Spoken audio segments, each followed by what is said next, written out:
Okay, so magandang hapon. Ngayon ay July 30. Mag-aalas 5 ng hapon, so nandun yung taniman nating isa.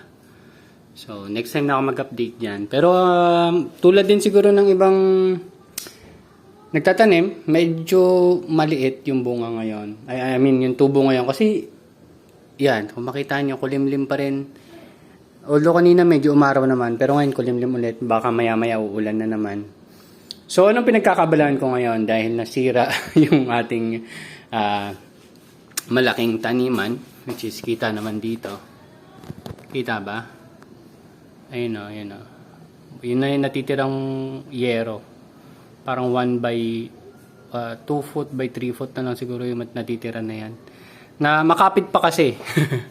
Pero anyway, ayan. So, yung i-discuss ko sa inyo is kung anong ginagawa ko ngayon. So, yan. Makita nyo maraming bakal. So, kahapon, since hindi naman pwede yung gumawa dati ng taniman ko, so ako na ang gagawa.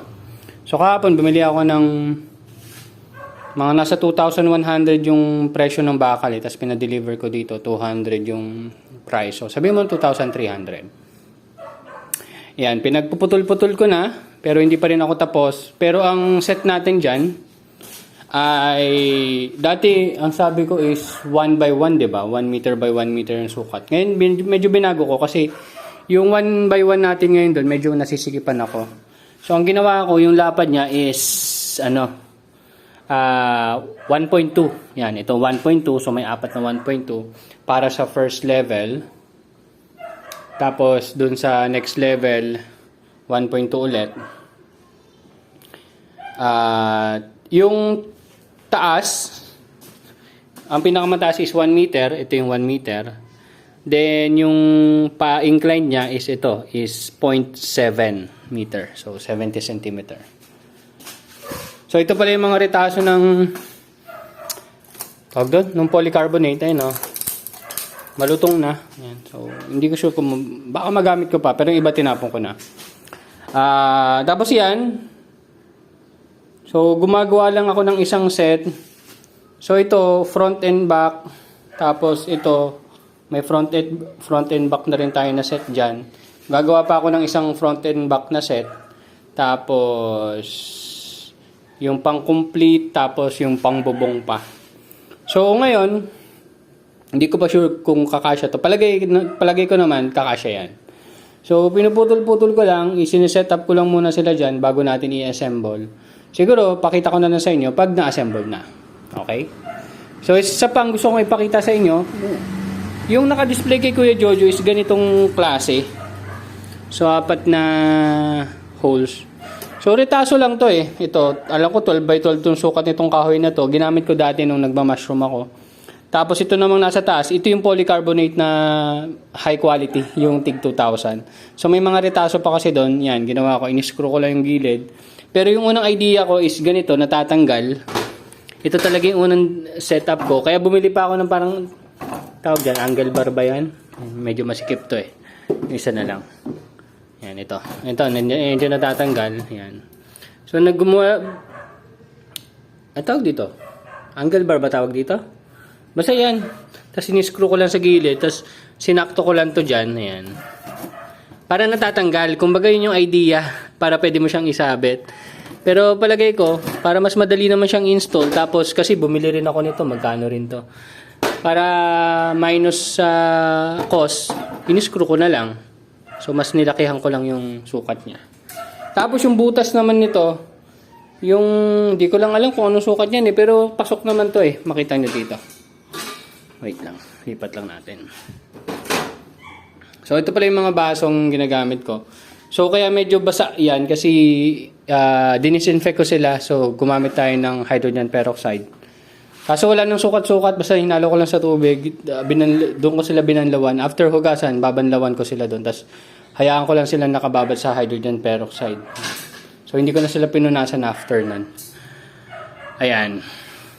So, ito naman, retaso lang din to. Ito, mas malaking kahoy. Pinutol ko pa to eh.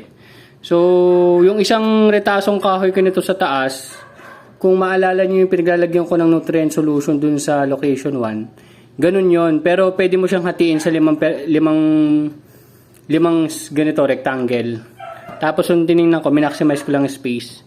Malalagyan ko siya ng 6. So, ginawa ko lang siya lang double layer. Ito yung sinasabi ko sa inyo na pwedeng panibagong design ko para sa susunod or sa mga magiging store partners natin. Ganito na lang yung design. Ayan. So, yan. Set up nila. So, ang idea is, lagyan mo lang ng tubig yan. Hindi na, dati nilagyan ng tubig hanggang dito. Ngayon, kahit medyo mababa na ng konti. Kasi, sobra-sobra pala pag nandito. And, ayan. Ngayon lang ako nag-disinfect niyan gamit yung hydrogen peroxide. Kasi napansin ko, na kung baka dun, yun yung nagkukos, kaya madaling malantay yung mga dinidisplay ni Kuya Jojo. Kaya yung binigay ko sa kanya ngayon is, mga nalinis ko na yon, mga malinis na yun na mga cups. So, yung nandun sa kanya, kinuha ko para linisin ko rin ulit. So, ayan sila ngayon. So, yan yung display na ginawa ko. So, wag kayong maglala, wala akong ginastos dyan. Lahat yan retaso lang. So, lahat ng parte dyan retaso, pati yung mga pako, kinuha ko lang doon sa mga nakasingit-singit or kung saan man na mga materyales. Pati itong mga screw, pati itong polycarbonate. Itong polycarbonate, ano yan, yun yung mahal, yung 2,000 na isa. Yun talaga, siyempre, quality. So, yun. Hindi pa ako tapos. Kahapon lang ako nag-start kahapon ng hapon. Tapos, tuwing hapon ako puputol, alas 3 hanggang gabi, hanggang alas 8, alas 9. Yan, puputol lang ako. So, hopefully, matapos ko na yung set ngayon, or at least makagawa ako ng isang buong, hindi naman prototype, isang buong setup na talaga. Pero yung setup natin, tulad ng sinabi ko sa inyo, is may patungan na. Di ba? Hindi na ako magpapatong dun sa, or maghahanap ng patungan na 1.5 case ng soft drinks, or kahit ano man, yung mga paso. Hindi na. Dito sa setup na ginagawa ko, gusto ko, may patungan na. Okay? So, iwas na rin yun sa, yun nga, pag may ipo-ipo, matatanggal yung plastic. Siyempre. Kasi mangyari niyan, unang sinabi ko sa inyo, gusto ko sana yung 1/2 na ganito, na tubo. Kaso, nagda-doubt ako baka hindi gumana or kung ano man maging problema ko. At least, dito na muna tayo sa gumana. Then, lalagyan na lang natin ng PVC. Ang dami kong PVC, oh. Katulad ng naging setup natin doon, yung may PVC na 1/3 natin. Yun, ganun yung mangyayari nun. Tapos, pag tagal-tagal, pag inabot na ng oras, yung 1/3 doon, i-disassemble ko rin. Then, gagawa tayong bago. Or, i-move natin, or kung ano man. Basta, pupunuin natin yon ng ganito. Pag nakita ko na magandang result nitong project natin na to, madali ko na punuin yon. I-dismantle na rin natin yung malaking, setup. Tapos, siguro magbenta ko pa yung bakal or magamit ko sa ibang setup. Diba? Ayan. Ayun lang. So, gusto ko lang i-share sa inyo yung mga pinaggagawa ko ngayon. So, exercise na rin to dahil hindi naman makalabas nung mahigit sa linggo hindi tayo lumabas. Pero kanina nakapag-walking na ulit tayo. So, yun lang. Ano pa ba? Update ko na lang kayo sa magiging monitoring natin nung sales. Pero ngayon, minomonitor ko na yung current na hina-harvest ko, which is yung batch ng, anong batch ba yun? Basta yun yung harvest ko ng August 1, pero July 27 or July 27 pa lang yata nag-start na ako mag-harvest doon. Pero maliliit pa talaga, kaya hindi ko alam kung mabibenta ko ba talaga lahat yun. Pero bukas may pagdi-deliveran na ako. Tapos kanina umaga nag-deliver na tayo kay Kuya Jojo ng 12. Nakabenta na rin ako ng 10 peraso. So 22 pieces na. Pero 90 pieces kasi yon. Pero hindi naman lahat lumaki. Tulad naman na nakita nyo, may mga namatay din na pula. Ganyan. Pero anyway, at least meron tayong display doon. Meron tayong ma-harvest kung kailangan. Tapos antayin na lang natin na medyo lumaki. Ang transfer pala natin, kaya kailangan kong maasikaso to.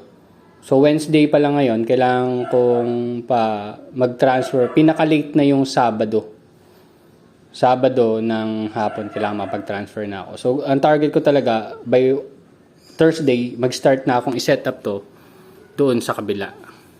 Sa likod lang ng 1/3. So, doon. So, magkakaroon tayo ng 1/, doon, tatlong 1/1, ay 1.2 by 1.2. Ayan, kasi 1.2 na yung sukat natin. Tatlong ganun. Tapos, magpapahabol ulit ako dun sa likod nun. Tatlo ulit na ganun. Kasi kailangan ko ulit. So, malamang makikita nyo dun sa sales natin, puro gastos muna ulit. Kasi, yun nga. May naging hindi magandang pangyayari. Pero, ayun. Ang goal natin is padamihin na talaga yon. So, weekly, 90 pieces. Pero sa nakikita ko, kaya naman yon. At ayun nga, i-recover natin. Para makatipid-tipid tayo. Ito pala yung plastic. Ito yung plastic na binili ko. Kita nyo? Kita nyo kung gaano kanipis. Ito yung dati kong binili. Ito yung nasa 1/3 natin. Yan. Yan yung 200 microns. Makapal talaga. Pero mas malabo, ayan no. Dito mas malinaw. Pero sinasabi ko nila, 200 microns yan. Hindi yan 200 microns. Mas naniniwala pa ako dito kasi talagang matibay ito. Anyway. So yun lang. Thank you very much. See you next update mga tropa. Bye-bye.